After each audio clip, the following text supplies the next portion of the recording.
भगवान ब्रह्मा जी और समस्त लोकपाल, समस्त देवता सब कैलाश में विराजमान हैं। विवाह की तैयारी हिमवान जी ने समस्त पर्वतों को निमंत्रण दिया है। समस्त पर्वत भेंट सामग्री ले लेकर के हिमवान जी के यहाँ, और हिमवान जी की ऐसी तैयारी है कि अगर ब्रह्मांड के ब्रह्मांड एक बार पंक्ति में बैठे तो भी वहां कोई कमी नहीं होने वाली, ना परोसने वालों की और ना सामग्री की।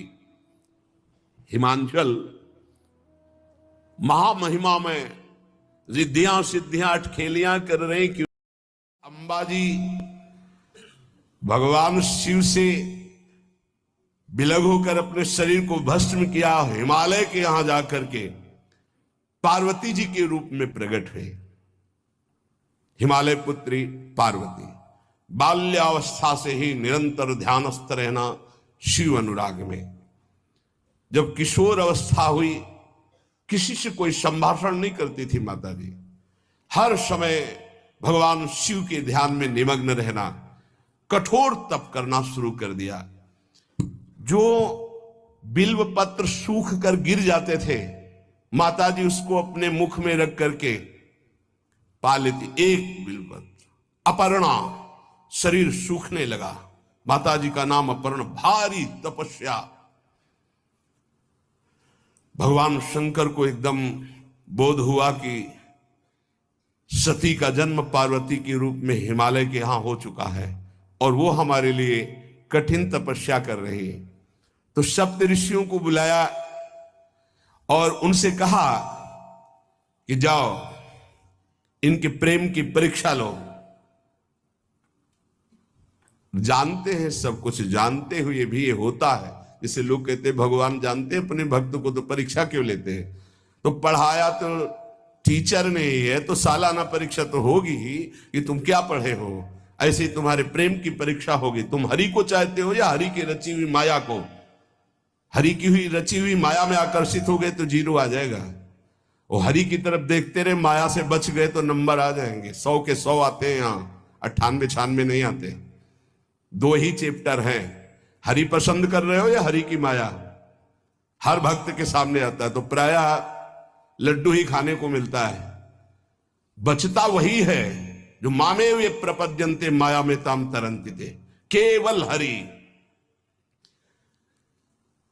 पार्वती पहि जाई तुम प्रेम परीक्षा लेहु, गिरिहि पेरि पठयहु भवन दूरी करेहु संदेहु। हे सप्तऋषियों, जाओ, हमारी आज्ञा है। पार्वती की प्रेम की परीक्षा लो, यदि पास हो जाए तो उनको तपस्या से निवृत्त करो। बोलो महादेव जी प्राप्त हो जाएंगे। जाओ भवन को चली जाओ, तपस्या की आवश्यकता नहीं। ऋषियों ने जाकर के पार्वती जी को देखा, मानो मूर्तिमान तपस्या विराजमान हो, अस्थिमात्र हुए रहे शरीर, सूखे पत्ते बिल्व के। मुनि बोले, हिमांचल नंदिनी, इतना कठोर क्या प्राप्त करना चाहती हो? किसकी आराधना कर रहे हो? तुम्हारा लक्ष्य क्या है?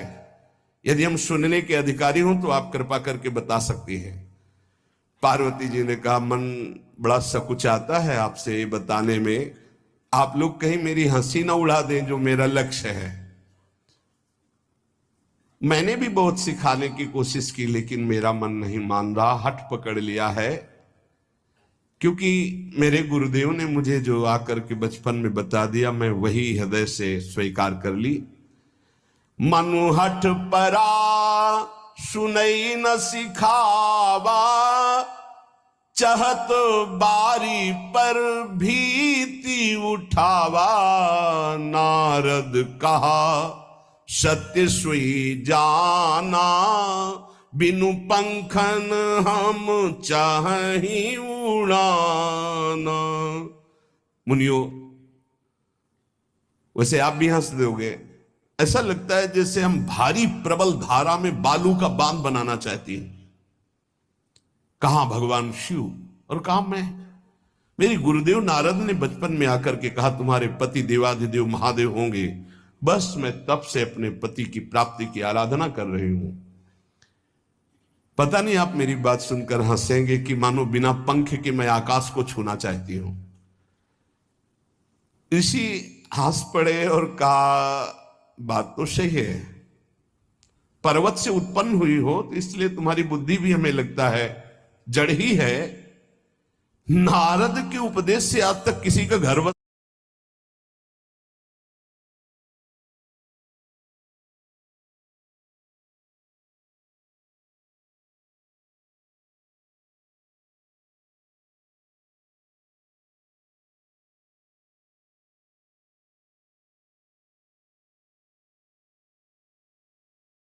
बसा है। नारद के उपदेश से किसी का घर बसा है? अरे जिस जिसका उपदेश किया उसको बैरागी बना दिया, गृहस्थी तो बनाया नहीं। नारद उपदेश सुनकर किसी का घर बसा हो ऐसा तक प्रमाण नहीं है। देखो दक्ष के पुत्रों को उपदेश किया, 10,000 को 1,000 लौट कर नहीं आए, सब बैरागी बन गए। चित्रकेतु को उपदेश किया, घर चौपट हो गया। प्रहलाद जी को उपदेश किया, पूरा हिरण्यकश्यप का नाश हो गया। नारद सिख जे सुनहि नर नारी, अवसि होई तजी भवनु भिखारी। तुम्हारे गुरु नारद जी की जो सीख सुना बर्बाद हो गया, बाबा जी बन गया, भजनानंदी बन गया। वैसे हम बताएं नारद जी हैं बड़े कपटी, ऊपर से साधु का चिन्ह, अंदर से कपट। क्या कपट? उसके संसार का नाश कर देते, भगवान से जोड़ देते हैं। मुझे नारद जी की बात कम समझ में आती है। ये उल्टा बोल रहे ऋषि परीक्षा के लिए, गुरु निष्ठा हटाने के लिए, समझ रहे हो? पार्वती जी ने कहा बचपन में मेरे गुरुदेव ने बता दिया, वही मैं। नारद जी की बात आज तक घर किसका? जो नर नारी नारद की बात सुने भवन त्याग करके भिखारी बन गया, प्रमाण है। उनके वचनों पर तुम विश्वास मान रही हो। महादेव जी को पति निर्गुण नीलाज कुबेश कपाली, अकुल अगेह दिगंबर ब्याली। नारद जी ने तुम्हें भगवान शिव को पति बिल्कुल निर्गुण समझो। निर्गुण को बता, दूसरा भी अर्थ होता है और एक अर्थ होता है कि कोई गुण नहीं। नीलाज, नंगे धड़ंगे घूमते कभी कभी। दिगंबर, कोई लज्जा नहीं। कुबेश, भाई सुंदर मुकुट लगाए हो, पोशाक पहने हो, नहीं चिता की भस्म लगाए, मुंडों की माला पहने, बहुत बाघंबर डाल लिया, ये कुबेश है। कपाली, मनुष्य के मुंडों की माला। अकुल, आज तक कोई पता नहीं लगा कि किस कुल के हैं महादेव जी, क्योंकि सब कुलों के मूल है, मूल का मूल वही है, उनके मूल कोई है नहीं। आगे एक दीवाल नहीं है, 60,000 योजन का एक बरगद का पेड़ है, उसी के नीचे रहते। 60,000 योजन, 1 योजन 4 कोस, 1 कोस 3 किलोमीटर। कितना बड़ा वटवृक्ष? कैलाश में एक वटवृक्ष जिसके नीचे रहते 60,000 योजन का। 6 ऋतुएं शोभा देती उसी वटवृक्ष के। और कोई घर तो है नहीं महादेव जी के। और आभूषण भूल मत करना, बड़े बड़े विषैले सांपों का आभूषण कोई सोना चांदी नहीं पहनते महादेव जी। हमें लगता है ऐसा दूल्हा के लिए ऐसा तप। नारद जी ने ठग लिया तुम्हें, पागल बना दिया तुम्हें। देवाधिदेव महादेव के सुनो, इन्हीं ने शिक्षा दी थी सती को। ऐसे बौरे पति मिले, आग में जाके शरीर भस्म करना पड़ा। इसलिए हम तुम्हें बता रहे हैं कि बहुत सुंदर दूल्हा हम देख के आए हैं। हम जान गए थे कि तुम तपस्या कर रही हो। हरि का नाम सुना है? बैकुंठ में रहते हैं, बहुत सुंदर हरि है। यदि उनका आप वर्ण कर ले तो सुखी हो जाएंगे। बैकुंठ राजधानी, अब आभूषण उनके क्या कहना, पार्षद सही। ऐसे शिव जो चिता की राख लगाते हैं, सांपों की माला पहनते हैं, मुंडों की माला, सांप का जनेऊ, बाघंबर, हमें तो पसंद नहीं आए। और हमारी बात मान लो, ऐसे के पास स्त्रियां टिक नहीं सकती जिनके घर नहीं, आभूषण नहीं, धन नहीं, कोई भोग सामग्री नहीं, उदासीन, उनको किसी से मतलब नहीं। तो सुनो, हमारा विचार स्वीकार कर लो। अति सुंदर सुचि सुखद सुशीला, गावहि वेद जासु जस लीला, असबर तुम्हें मिलावब आनी। बहुत सुंदर त्रिभुवनपति, बड़े सुशील गुणवान, जिनका यश वेद गाते गाते अघाते नहीं है, कोई दोष नहीं, सद्गुणों के समुद्र, लक्ष्मीपति, वैकुंठाधिपति। तुम्हें कुछ नहीं करना, हाँ बोलो, वो आएंगे, गरुड़ पे बैठाल के ले जाएंगे, तपस्या करने की जरूरत नहीं। पार्वती जी बहुत हंसी, सुनति बिहसी कहा वचन भगवान। अच्छा अच्छा अच्छा, आपने ठीक कहा कि पर्वत से हमारा प्रादुर्भाव हुआ है, इसलिए आपको यह भी पता होगा कि पर्वत बहुत हठीला होता है, जहां डटा है वहीं डटा रह सकता है। सुनो, पर्वत से सोना भी उत्पन्न होता है, जो आग में जलाने पर भी अपना तेज बढ़ाता है, घटाता नहीं। तुम मेरे गुरुदेव के प्रति ऐसा बोले कि वो जिसको उपदेश करते हुए उसका घर उजड़ जाता है, तो बसो भवन उजरो नहीं डरो, पर नारद बचन न मैं परिहरऊं। अपने गुरुदेव के एक भी शब्द को मैं नहीं काट सकती, चाहे मेरा जीवन रहे या ना रहे। बसन हमारा और हमारा भवन, हमारा श्रृंगार, हमारा सर्वस्व, ये मिले या ना मिले, पर हमारे महादेव जी मुझे मिले। तुम आभूषणों की, वसन भूषण की बात कर रहे हो, ग्रह की बात कर रहे हो, पद की बात कर रहे हो। गुरु के वचन प्रतीति न जेहि, सपने हूं सुगम ना सुख सिद्धि तेहि। एक बात तुम्हें बता दूं सप्तऋषियों, जिसे अपने गुरुदेव के वचनों पर विश्वास नहीं, गुरुदेव का भरोसा नहीं, उसे कभी कोई सुख और सिद्धि कदा प्राप्त ही नहीं हो सकती। महादेव गुण भवन विष्णु सकल गुण धाम, जय कर मनोरम जाहि संते ही सन काम। आपने बताया कि महादेव में कोई गुण नहीं है और विष्णु समस्त सद्गुणों के धाम है, मैं मानती हूं, लेकिन मेरा मन महादेव जी से रम गया है। अब तो केवल महादेव जी, पहले मिलते हो सलाह करते तो तुम्हारी बात सुनती, अब तो गुरुदेव नारद जी ने जो उपदेश किया वही मैं करूंगी। अब मैं जन्म संभुहित हारा, को गुण दूषण करे विचारा। ये इष्ट निष्ठा होनी चाहिए। अब तो हमारा जन्म आराध्य देव के लिए, अब कौन गुण दोष का चिंतन करे। जन्म कोटि लग रगर हमारी, बरऊ शंभुनता रहूं कुमारी। करोड़ जन्म लूंगी, अगर इस जन्म में महादेव जी ने मिले तो करोड़ जन्म लूंगी, हर जन्म तब करूंगी, पर हमारे प्रीतम होंगे महादेव, पति होंगे महादेव। तजऊ न नारद कर उपदेशु, आपु कहीं सत बार महेशु। हजार बार आकर के, सैकड़ों बार आकर महादेव जी भी कहें कि अपने गुरुदेव के वचन छोड़ दो, तो मैं अपने गुरुदेव के वचनों का त्याग करने वाली नहीं।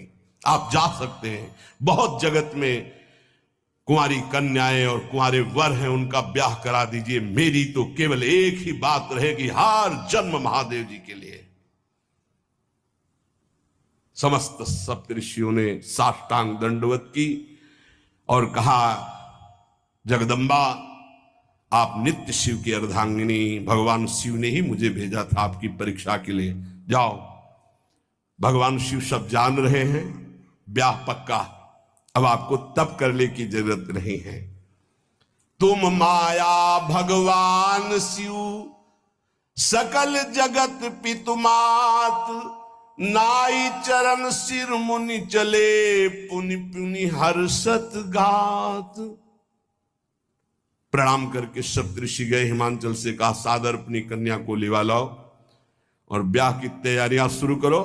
महादेव जी ब्याह के लिए पहले से ही राजी हैं और समस्त देवता ब्रह्मा जी आदि उनके पास जा रहे प्रार्थना करने के लिए।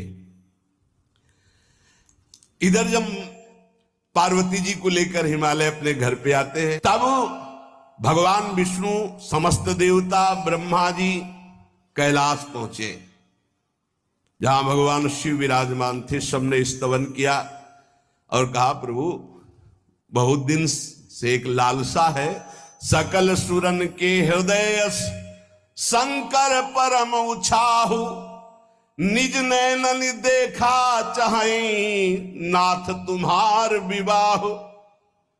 भगवान विष्णु, ब्रह्मा जी, समस्त देवताओं ने कहा, प्रभु हम सबके मन में एक उत्साह है, आप दूल्हा हो, हम सब बराती हो, आपका विवाह देखना चाहते हैं। प्रभु ये उत्सव देख ले तो हमारा जीवन सार्थक हो गया, आप हां बोलो। कामदेव के मद को चूर करने वाले आपको दूल्हा रूप में देखना चाहते हैं हम सब। स्वामी का स्वभाव होता है सेवक को सुख देना। पार्वती जी ने अपार तप किया है आपके लिए, आप उनको अंगीकार कीजिए। भगवान विष्णु, ब्रह्मा जी की प्रार्थना सुन करके भगवान शिव जी ने कहा, तथास्तु, ठीक है, ब्याह पक्का। देवताओं ने नगाड़े बजाए, फूलों की वर्षा होने लगी, देवाधिदेव महादेव की जय के नारे कैलाश में गूंजने लगे। सप्तऋषि भगवान शिव के पास आए, कहा, प्रभु बड़ी अनन्य है पार्वती जी आपकी, अखंड प्रेम है। हमने बड़ा छल करके उपदेश किया, लेकिन उन्होंने कहा कि मैं नारद जी का उपदेश नहीं त्याग सकती, करोड़ों जन्म लूंगी और हर जन्म महादेव जी के लिए। भगवान शिव जी की आंतरिक वृत्ति जो पार्वती जी की प्रीति की है, उसे कोई नहीं जानता। बहुत विरह में रहे, ऐसा न समझे कि देवाधिदेव महादेव जी परम उदासीन है, नहीं। सती जी के वियोग में बड़ी विचित्र दशा महादेव जी की हुई थी।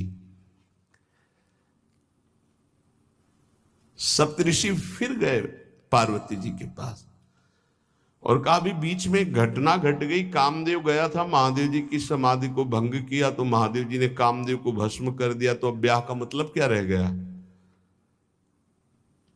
भवानी ने कहा, तो तुम क्या अभी तक भगवान शिव को कामयुक्त देखते थे क्या? क्या तुम समझते हो तुम्हारे जान काम अब जा रहा? अरे अब लग शंभु रहे सभी कारा। तुम्हारी नजर में अभी तक भगवान भिखारी थे और अब काम को भस्म किया है। अरे हमने भगवान शिव की आराधना की, हमरे जानी सदा शिव जोगी, अज अनवद्य अकामो अभोगी। मैंने तो शिव को सदा ही योग संपन्न ब्रह्मबोध देखा है। वचन और कर्म से, मन से मैंने यदि भगवान शिव को अपना स्वामी माना है, योगी, अजन्मा, अनिंद्य, काम रहित, भोगहीन, तो निश्चित मुझे प्राप्त होंगे। भगवान शिव के पास फिर सप्तऋषि गए, बोले प्रभु गजब की निष्ठा है, केवल आपके प्रति प्रेम है। ब्रह्मा जी ने लगन रची, सप्तऋषियों को बुलाया और कहा ब्याह दोनों तरफ, ये लड़की पक्ष की लगन, ये वर पक्ष की लगन।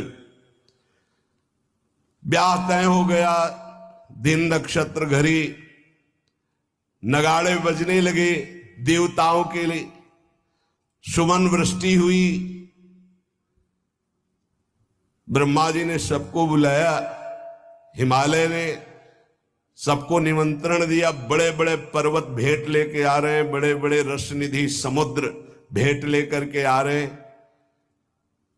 वहां भोजन पान के लिए हिमालय के पास कोई कमी थोड़ी थी, रस की नदियां बह रही थी। विविध प्रकार के रस, विविध प्रकार के फल, विविध प्रकार के भोग वहां सब व्यवस्थित किए जा रहे हैं। ब्रह्मा जी ने कहा, देखो सबसे पहले नारायण की समाज रहेगी, दूल्हे की नहीं रहेगी, नहीं तो गाली। राधे राधे। दूल्हे की नहीं रहेगी, नहीं तो गाली ही पड़ेगी। हिमालय के आप प्रवेश पाने के लिए बरातियों में सबसे पहले नारायण, फिर देवराज इंद्र का परिकर, वायु देवता, अग्नि देवता, सबसे पीछे दूल्हा की बारात। बात तय हो गई। ऐसे ऐसे सब लगे संवारन सकल सुर, वाहन विविध विमान, हो ही सगुन मंगल सुबद, करहि अप्सरा गान। सब अपने अपने वैभव संपन्न सब तैयार हो रहे हैं। बोले महाराज दूल्हे को तैयार किया जाए। शिव ही शंभुगन करहि सिंगारा,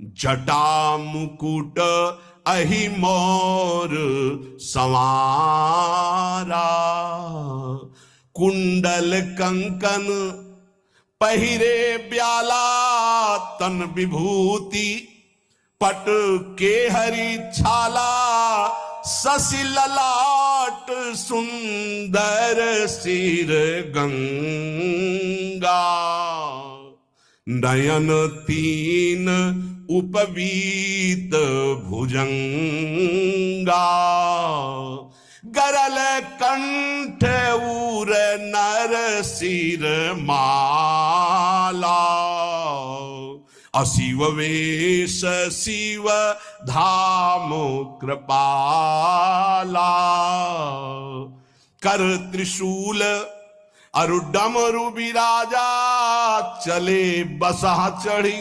बाजही बाजा, देखी शिवहि सूरत्रिय मुस्काही, बरलायक दुल्हनी जग नाही। दूल्हे की तैयारी हो रही भाई। चिता की भस्म, चिता की भस्म, जैसे पाउडर ले गए, पहले चिता की भस्म लगाई गई। अब जटाएं बांधी गई। जटा से त्रिभुवन को विनाश जब करना होता, जटा खोलकर जब तांडव करते हैं तो कोई नहीं बचता। जटा कटा संभ्रमम भ्रमण निलंप निर्झरी, बिलोलवी चिवल्लरी, विराजमान मूर्धनि, धगत धगत धगत जो ललाट पट्ट पावके। तीसरा नेत्र मानव विश्व का विनाश करने के लिए उसे पटबंद किए हुए विशाल जटाएं।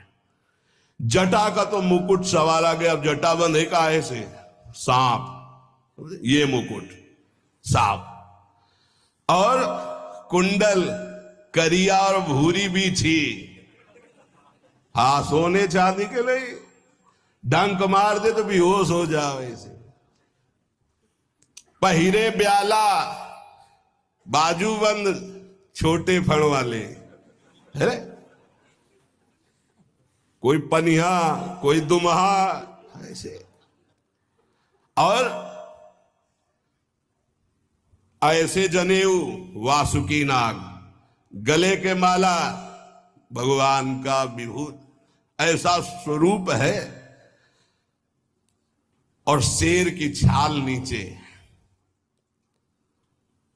शशि ललाट, द्वितीया का चंद्रमा, शशि ललाट, ये मुकुट द्वितीय का चंद्रमा, सुंदर सिर गंगा, भगवती गंगा, फव्वारे ले उठते जटा के बीच से गंगा जी। नयन तीन, माथे वाला बंद है, दो खुले हैं, उपवीत भुजंगा जनेऊ वासुकी नाग, गरल कंठ नीलकंठ विष यहां रोके हुए, और मुंडों की माला, हाथ में त्रिशूल, डमरू बंधा हुआ, नंदकेश्वर पे सवार। बोले ऐसे दूल्हा के लिए दुल्हन तो त्रिभुवन में नहीं मिलेगी, ऐसा दुल्हन का मिलेगी। अच्छा, दूल्हा सज गया, ब्रह्मा जी ने देखा, बोले महाराज आगे आपकी सवारी। नारायण भगवान उनके चतुर्भुज पार्षद, शोभा सुगंध सौरभ, आगे गरुड़ पे सवार, पीछे हंस पे सवार ब्रह्मा जी अपना परिकर, देवराज इंद्र, भगवान विष्णु जी दूल्हे की तरफ देखे, बोले महाराज विष्णु कहा अस बिहस तब बोल सकल दिशराज, बिलग बिलग होई चलो सब निज निज सहित समाज। कोई भी दूल्हे के पास मत फटको, पीछे रहने दो, सब अलग अलग समाज चलो, नहीं पानी नहीं मिलेगा हिमालय के अगर आगे ये हुई तो। अब तो वर अनुहारी बरात न भाई, हंसी करहियो पर पुर जाई। नारायण ने कहा कि दूल्हा के अनुरूप ही हम सब बराती नहीं भैया, दूल्हा सबसे पीछे, सब बराती क्रम से पहले हम, फिर ब्रह्मा जी, फिर देवराज इंद्र, ऐसे सब। भगवान शिव ने कहा तुम अपने पार्षद सब लिए हो, तो हम बुलाते हैं। श्रृंगी निकाली, जे ही बजाया तो भगवान शिव के पार्षद आ गए। शिव अनुशासन सुनि सब आए, प्रभु पद जलज शीस तिन, जय हो महाराज की आज्ञा करो। अरे बोले विवाह हमारा बहुत दिलों से आओ। घुचप्पा जैसे देखो ना, अगिया बैताल, हाँ अब कैसे शिव के बराती हैं, जरा ये आगे पार्टी तो निकल गई बंदनी। ये जो भगवान शिव ने बुलाया बरातियों को, अपने साथियों को मुखहीन विपुल मुख काहू, बिनु पद कर को बहुपद बाहू, विपुल नयन को नयन विहीना, रिष्ट पुष्ट को अति तन खीना। किसी के एक को मुख नहीं, केवल मांसई का पिंड है, और किसी के पूरे शरीर में मुख है। किसी के एक भी हाथ पैर नहीं है, लुढ़कता चल रहा है, और किसी के बहुत से हाथ पैर हैं। किसी के नेत्र नहीं है, किसी के बहुत नेत्र हैं, बड़ा विचित्र। किसी के हड्डी है तो कोई बहुत मोटा है, कोई बहुत पतला है। तनखीन को अति पीन, पावन को अपावन, गति धरे भूषण कराल, कपाल कर सब सद्य सोनित तन भरे। खरस्वान सुमर सुकाल, मुख गन भेष अगणित को गने, बहुजिनस प्रेत पिशाच जोगी, जमात वर्णत नहीं बने। पिशाचिनी खून लपेटे नाच रहे, भगवान शिव का विवाह। और भूत और किसी के सुअर के मुंह, किसी के कुत्ता के मुंह, किसी के गधा के मुंह, बड़ा विचित्र भेष भगवान के शिव के पास। नाचहि गावे गीत, कौन अप्सरा गंधर्व नहीं, परम तरंगी भूत हो, ऐसे बच रहा है। ये गान हो रहा, हड्डी हड्डी है भूत की, भगवान शिव के सामने नाच रहा है, गा रहा है। कैसा शोभा होगी, खून लपेटे पिशाचिनी, अगिया बैताल, रोड लाइट, अगिया बैताल, भगवान शिव की बारात। भूत प्रेत बड़े मौजियल, स्वामी का विवाह हो रहा है, खूब छिड़क कर नाच रहे, देख ले तो मूर्छा आ जाए। अब बनी है बारात, तो जस दूल्हा तस बनी बराता। बाजा कौन बाज रहे हैं? कोई गाल बजा रहा है, कोई मुंह बजा रहा है, और बैंड थोड़ी बज रहे, कोई चीख रहा है। तो जैसे अलग अलग नहीं, तुरही बज रही, ये बज, वहां कोई बाजे नहीं, सब भूत है। भूत प्रेत पिशाचिनी ऐसे स्वर निकल रहे हैं। अब भगवान श्री चले नंदिके पर सवार होकर, जस दूल्हा तस बनी बराता। हिमालय बड़े उत्सव में है। देवाधिदेव महादेव जी की महिमा हिमालय की पत्नी से नारद जी ने सब सुना रखी है। अब तो जितने भी सुंदर सुंदर सब पदार्थ, सब व्यवस्थाएं, सब किए, हाथ जोड़े खड़े हैं। जगदम्बा जहां विराजमान है वहां सिद्धियों की कौन सी कमी है। ये हुआ कि जय हो बारात पधार रही है, सामवेद का गान करते हुए गरुड़ पर विराजमान भगवान नारायण। सब हिमालय वासी ओहो धन्य है धन्य, यही दूल्हा है। बाराती है, दूल्हा तो भी बहुत सुंदर हो गए, सब देख के लुभायमान हो गए। नारायण परिकर सब। पीछे देखा हंस पर सवार भगवान ब्रह्मा जी चतुर्मुख, वेद सब। दूल्हा पीछे, गांव के नगर के लोग है ना, ये दूल्हा नहीं, सयाने लोग कहते हैं दूल्हा। दूल्हा तो ये तो ब्रह्मा जी है, देवराज इंद्र। ये दूल्हा नहीं नहीं नहीं, ये दूल्हा नहीं, ये दूल्हे की बाराती। वो गजब, इतने सुंदर दूल्हे के बाराती, तो दूल्हा तो फिर बहुत हृदय में आनंद है, उत्साह है। नगर की बालक बालिकाओं नौबधुओं को ऐसे देख रहे, दूल्हा कौन है ऊपर से चले। जब सब निकल गए तो बहुत हृदय में आनंद था कि अब दूल्हा के दर्शन होंगे।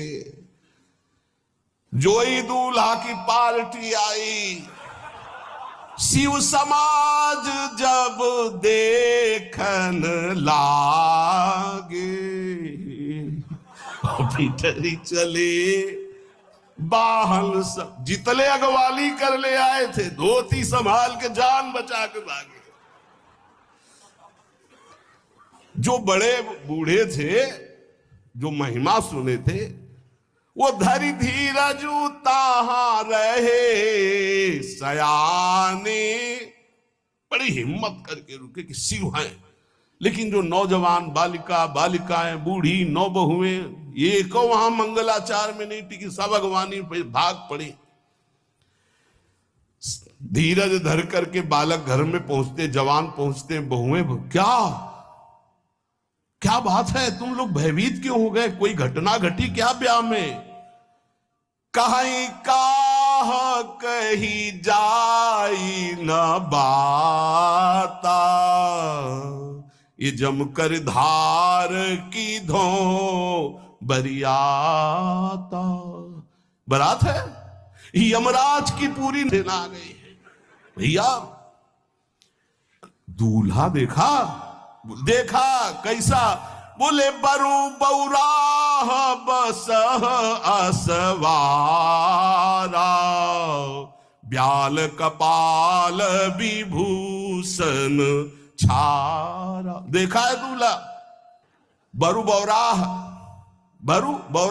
बावरा है। क्यों? बैल पे सवार है, सांप की माला पहने, भस्म चिता की लगाए, मुंडों की माला। अरे पूछो मत, ऐसा दूल्हा। दूल्हे के शरीर तन छार ब्याल कपाल भूषण नगन जटिल भयंकरा, संगभूत प्रेत पिशाच जोगिल विकट मुख रजनी चरा।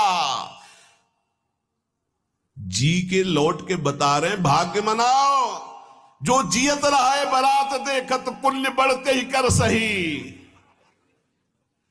जिंदा लौट आए, बड़े पुण्य समझो। जो बारात देख ले और जिंदा रह जाए, बड़े भाग्य तिनके।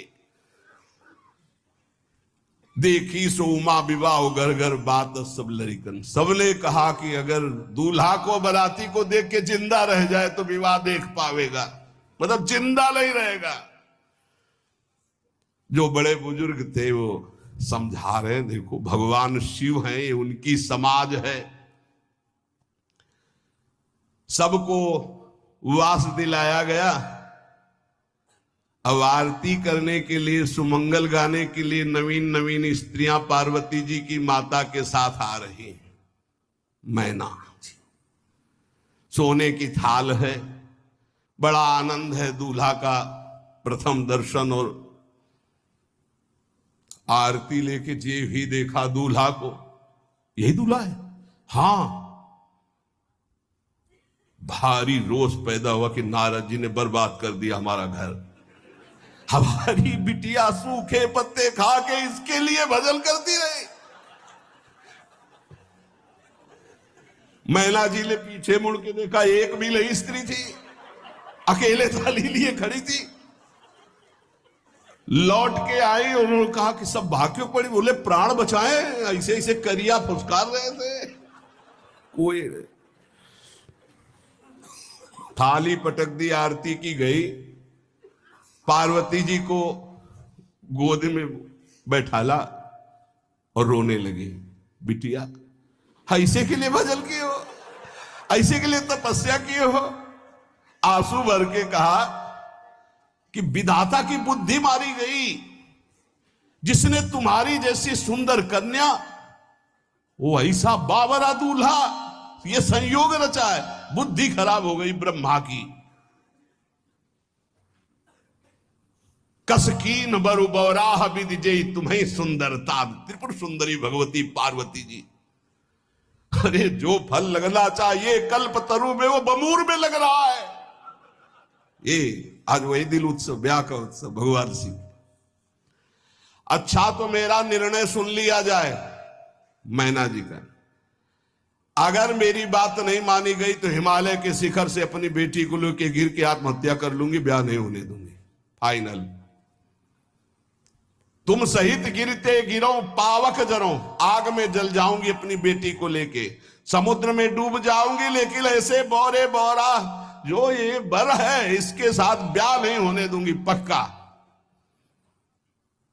सब रोने लगी मैना जी का आदेश सुनकर। मैना जी कहती, हाय मैंने नारद जी का क्या बिगाड़ा था? नारद कर में काह बिगाड़ा, भवन मोर जिन बसत उजारा। कितना बढ़िया सब चल रहा था। बेटी को उपदेश किया कि वर तुम्हारे शिव देवाधिदेव महादेव, बर्बाद कर दिया सब। ऐसा दूल्हा? सच्ची मैं ठगी गई नारद जी के द्वारा, पर अब अपना घर बर्बाद नहीं होने दूंगी। क्या जाने नारद जी बेटी का प्रेम क्या होता है। बांझ कभी प्रसव की पीड़ा जानती है? क्या जाने बाबा जी है हमारी बेटी हो ऐसा दूल्हा। जब देखा कि मां बहुत गुरुदेव को उल्टा सीधा बोल रही है, तो उन्होंने कहा, माता विचार पूर्वक। जननी ही विकल विलो की भवानी, बोली जुत विवेक मृदुबानी। मां विचार पूर्वक, तुम क्यों ऐसा आलाप कर रही हो? अगर मेरे भाग्य में ऐसा पति लिखा है तो तुम टाल नहीं सकती। कर्म लिखा जो बाउर ना हो, तो कत दोष लगाई काहू। तुम सन मिटे की विधि के अंका, व्यर्थ ले हो जन मातु कलंका। मां मेरे भाग्य में ऐसा ही लिखा है, आप व्यर्थ में क्यों रो रही?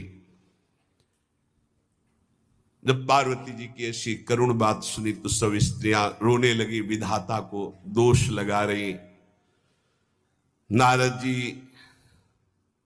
के पास हिमालय गए, बोले हम तो संभाल लेंगे, घर में सब गड़बड़ हो गया। अरे इनको समझाते कि ठीक से आते, कैसे आए हैं ये, जैसे विनाश कर ले आए हो। अरे ब्याह कर ले आए, घर में सब बिगड़ गया, मैना बिखर गई, ब्याह बंद, अब नहीं होगा, संभालो जाके। नारद जी गए और जाकर के मैना को कहा, देखो ये इनका बाहरी रूप है, ये जो आपके यहां पार्वती के रूप में जन्मी, ये नित्य इनकी अर्धांगिनी सती है, जो यज्ञ भवन में शरीर छोड़ करके आपके यहां जन्मी, ये इनकी नित्य संगिनी है। आप ऐसा शोक मत कीजिए। नारद जी विविध प्रकार से माता को समझाया। इनके द्वारा एक भ्रम हो गया था, तो इनको शरीर त्यागना आवश्यक हो गया। जब भगवान श्री राम सिया जी के लिए हे खग हे मृग हे मधुकर श्रेणी तुम देखी सीता मृग नैनी ऐसा पुकार रहे, तो भगवान शिव ने प्रणाम किया और सती जी के मन में संशय हुआ। सती जी ने सीता वेश धारण किया। जब भगवान शिव ने जाना तो उसी समय त्याग कर दिया था। कि अर्धांगिनी रूप में अब कभी स्वीकार नहीं करो, क्योंकि पूज्य माता का रूप आपने धारण किया। तो मूल बात ये थी, इसीलिए योगाग्नि में जाकर शरीर को भस्म कर दिया और आपके यहाँ पार्वती जी के रूप में जन्मी है। जब नारद जी ने बताया कि आप बिल्कुल धैर्य रखिए, भगवान शिव का वैभव आपने देखा नहीं, ये इनका बाहरी रूप है, समझाया मैना को, तसल्ली की। बोले अभी दूल्हा रूप आपको दिखाते हैं, आप चुप रहिए। तब मैना के हृदय में कुछ शांति हुई। जितने गांव के नगर के सब लोग थे, सबको सूचना पहुंची, डरो मत, भगवान शिव है, ये लीला कर रहे हैं। अभी नारद जी गए और बोले विवाह करना है कि नहीं करना, शंकर जी से कहा। बोले आए इसीलिए, बोले ये सब बंद करो आप, ये रूप से विवाह होता है? वह हमारी सारी जो बिचौलिया हमें पीट रहे हैं, उधर जाओ तो उधर, ये रूप हटाओ। बोले कौन सा रूप धारण करें? दूल्हा रूप धारण करो। भगवान शिव ने जे भी, बहुत सुंदर शिव है, कर्पूर गौरम जैसे चिदानंद, 16 वर्ष की अवस्था, हाथ में दर्पण और अद्भुत मुकुट धारण किए हुए, जटाएं ढकी हुई, गौर वर्ण, वो सुंदर रूप जो देखे सो मोहित हो जाए। ध्याये नित्यम महेशम रजति किरणिभम चारु चंद्रावतन सम। कैसा सौंदर्य रूप महादेव जी का। चलो अब जो जेवनार के लिए सब शुभ नववधुएं सब मैना जी को बुलाया, देखो दूल्हा आ रहे हैं, एक एक कदम ऐसे चल रहे, संभाल संभाल के जैसे चलना सीख रहे हो।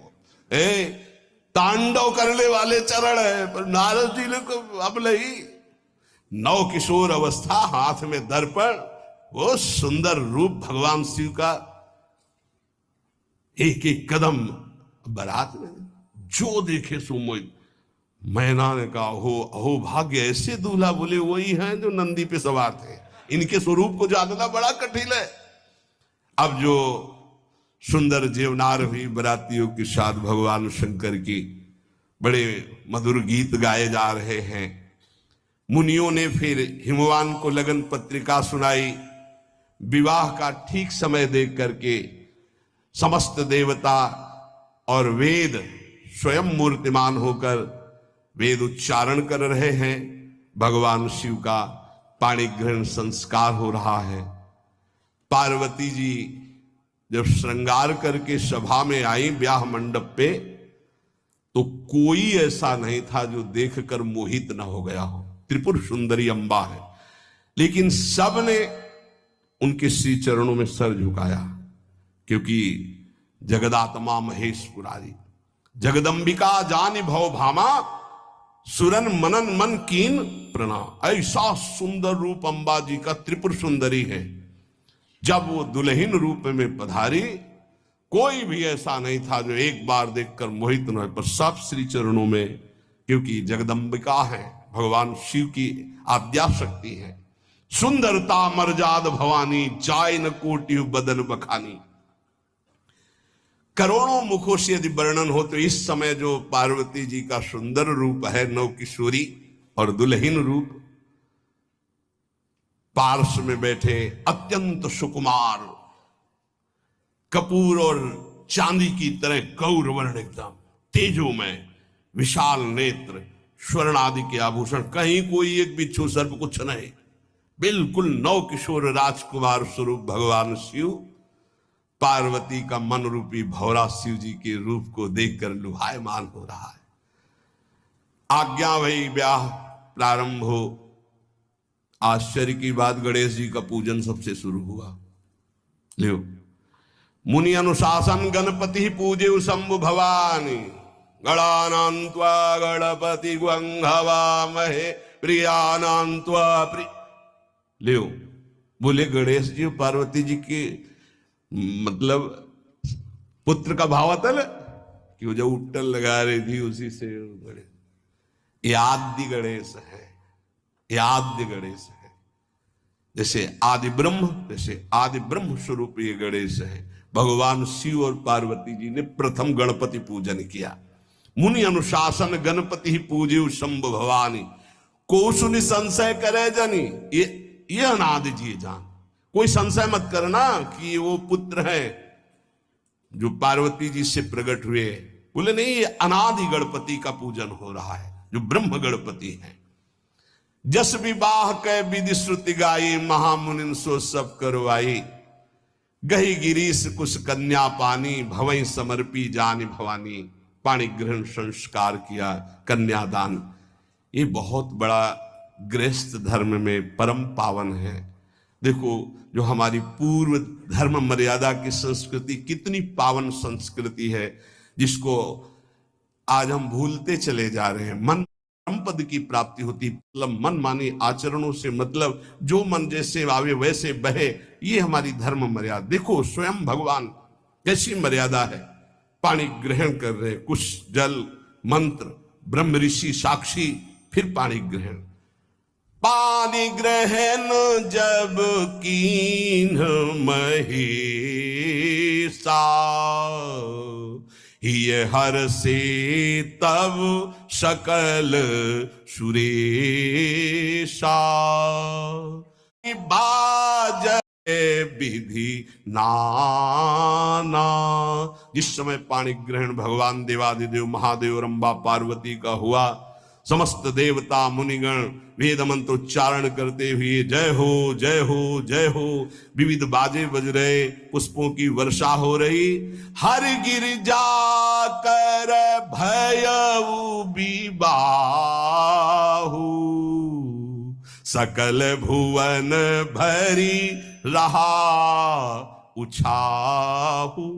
भगवान शिव और पार्वती जी का विवाह संपन्न हुआ।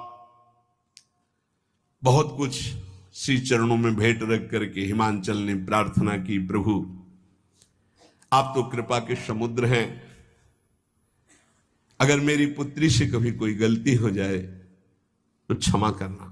नाथ मामम प्रांशम ग्रह किंकरी करेहु, क्षमेउ सकल अपराध हुई प्रसन्न वरुदेव। हे शिव, आपसे एक ही प्रार्थना है, मेरी पुत्री अबोध है, कभी कोई गलती कर दे तो हे नाथ मैं क्षमा चाहता हूं, मेरी पुत्री से कभी आप रुष्ट मत होना।